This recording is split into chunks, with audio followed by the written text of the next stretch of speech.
Michael Wolff is with us for an exclusive live interview, his first on the book. But first, NBC national correspondent Peter Alexander at the White House with all of it. Hi, Peter. Good morning. Hey, Savannah, cold one here, too, can you tell? Even in this frigid weather, though, people were lining up overnight to get their hands on this book. How's this for a marketing line?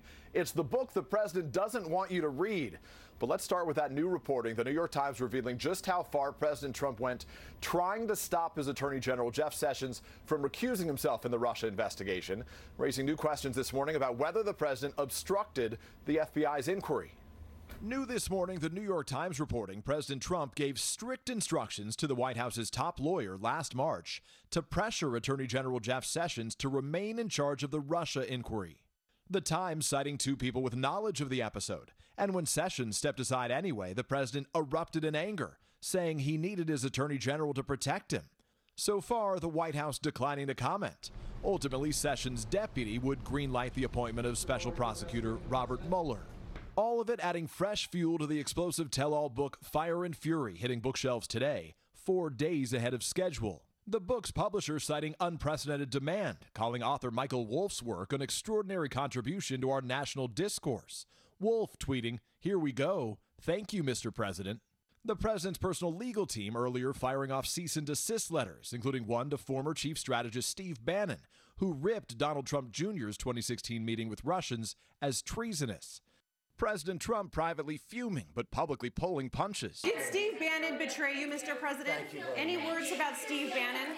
I don't know. He called me a great man last night, so, he obviously changed his tune pretty quick. Bannon on the radio trying to play down any rift. Nothing will ever come between us and President Trump and his agenda. The White House again attacking Fire and Fury as a book of lies. I'm not going to waste my time or the country's time going page by page talking about a book that's complete fantasy and just full of tabloid gossip. Downplaying the partnership that helped propel Mr. Trump to the presidency. I'm not aware that they were ever particularly close. The growing feud threatening Bannon's role heading up the conservative Breitbart News website.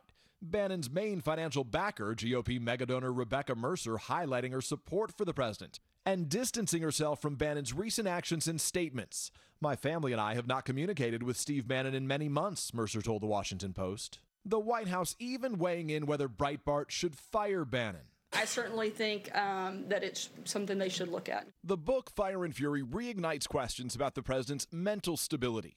Wolff writing in The Hollywood Reporter that the president repeats himself. Everybody was painfully aware of the increasing pace of his repetitions. Trump aides dismissing those claims as disgraceful and laughable. Steve Bannon hasn't disputed any of his quotes in the book, but a number of other former Trump aides have said that they were misquoted. Still, the author, Michael Wolff, and the publisher say they stand by their account. For his part, the president unloaded again last night. Here's what he tweeted. "I authorized zero access to White House, actually turned him down many times for author of phony book. I never spoke to him for book, full of lies, misrepresentations, and sources that don't exist. Look at this guy's past and watch what happens to him." And Sloppy Steve, apparently his new nickname for Steve Bannon. All right. Savannah, back to you. Peter, thank you. And Michael Wolff joins us now exclusively. Michael, good morning. Thank you for having me. The book is published as of 9 o'clock this morning. The president's lawyers sent a cease and desist letter threatening legal action against you and the publisher, to which you say? And they sent that yesterday before they actually had read the book. But actually what I say is where do I send the box of chocolates? You think he's helping you sell books? Absolutely. I mean, and not only is he helping me sell books, but he's helping me prove the point of the book. I mean, this is extraordinary that a president of the United States would try to stop the publication of a book. This doesn't happen, has not happened from other presidents, would not even happen from a CEO of a mid-sized company. Well, the president, obviously, as you know, tweeted about you last night. He says, "I authorized zero access to the White House," actually turned you down many times, said he never spoke to you for the book. It's full of lies, misrepresentations, and sources that don't exist. So as good a place to start as any. Did you talk to the president? What was I doing there if he didn't want me to be there? Well, let me ask you, did you talk to the president? Did you interview him for this book? I absolutely spoke to the president. Whether he realized it was an interview or not, I don't know, but it certainly was not off the record. And you spoke to him at the White House after he was sworn in? I spoke to him after the inauguration, yes. And I had spoken to, I've spent about 3 hours with the president over the course of the campaign in the White House. So my window into Donald Trump is pretty significant. But even more to the point, and this was really sort of the point of the book, I spoke to people who spoke to the president on a daily, sometimes minute-by-minute basis. So this book was really, in a sense, there was one question on my mind when I began this book. What is it like to work with Donald Trump? How can you work with Donald Trump?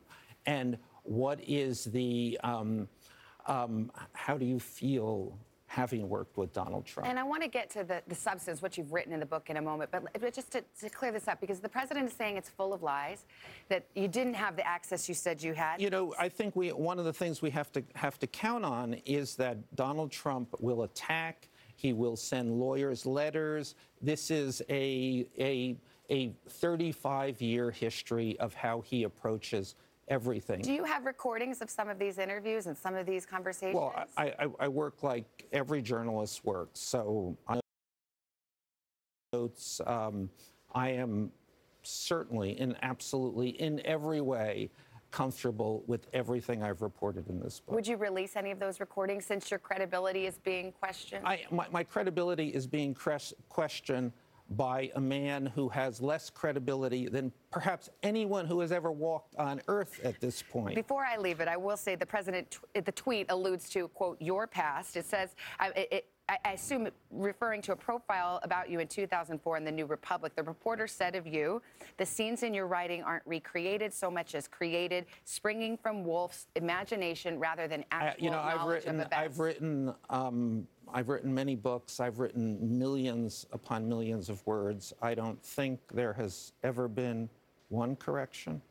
So you stand by everything in the book, nothing made up? Absolutely everything in the book. Let's talk about the book itself, because one of the overarching themes is that, according to your reporting, everyone around the president, senior advisors, family members, every single one of them questions his intelligence and fitness for office. Let me put a marker in the sand here. 100% of the people around him. Jared Kushner, his son-in-law, Ivanka Trump, question his fitness for office? Every time and I want to be careful about who I spoke to, because the nature of this kind of book is you kind of grant everyone a veil.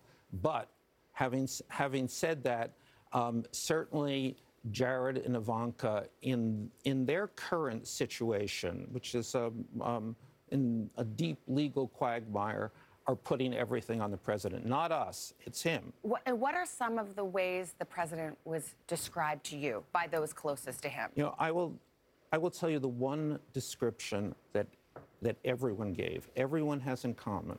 They all say he is like a child. And what they mean by that is he has a need for immediate gratification. It's all about him. I mean, this letter for this cease and desist letter. I mean, I still have sources in the White House, and I know everybody was going, we should not be doing this. This is not smart. And he just insists. He just has to be satisfied in the moment. You said that these senior people insult his intelligence.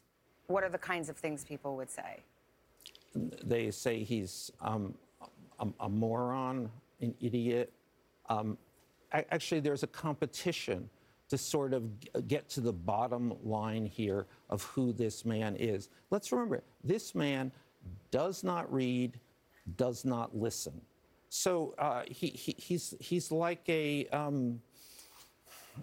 pinball, just shooting off the sides. One of the more disturbing observations you make in the book is that the president's close advisors, people around him, have noticed him repeating stories, expression for expression, you say, within a short period of time. In a shortening period. So they've all tracked this, that it used to be, I know people would point out that in the beginning it was like every 25 or 30 minutes you would get the same 3 stories repeated. Now it's the same 3 stories in every 10 minutes. Oh, and what's the suggestion there? Because that goes beyond saying, okay, the president's not an intellectual. I mean, what are you arguing there? You say, for example, that he was at Mar-a-Lago and didn't recognize lifelong friends. I will quote Steve Bannon, he's lost it.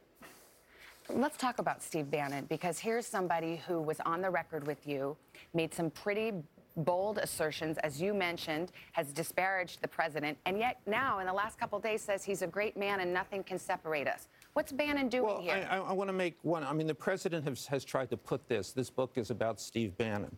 So let me say very forthrightly, this book is not about Steve Bannon. This book is about Donald Trump.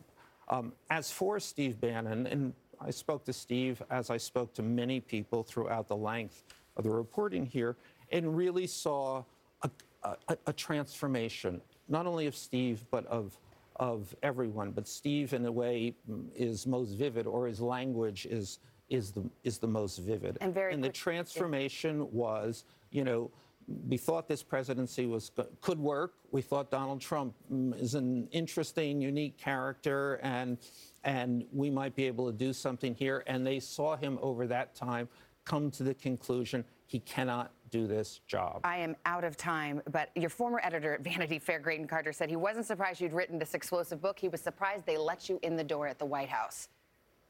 Are you surprised? No, I'm a nice guy. I go in. Did you flatter your way in? I certainly said what was ever necessary to get the story. Michael Wolff, thank you for being here. Again, the book is called Fire and Fury. We should mention Michael's going to be Chuck Todd's exclusive guest this Sunday on Meet the Press. We send it over to Al for the rest of the forecast. All right, thanks so much, Savannah. Lake Effects News.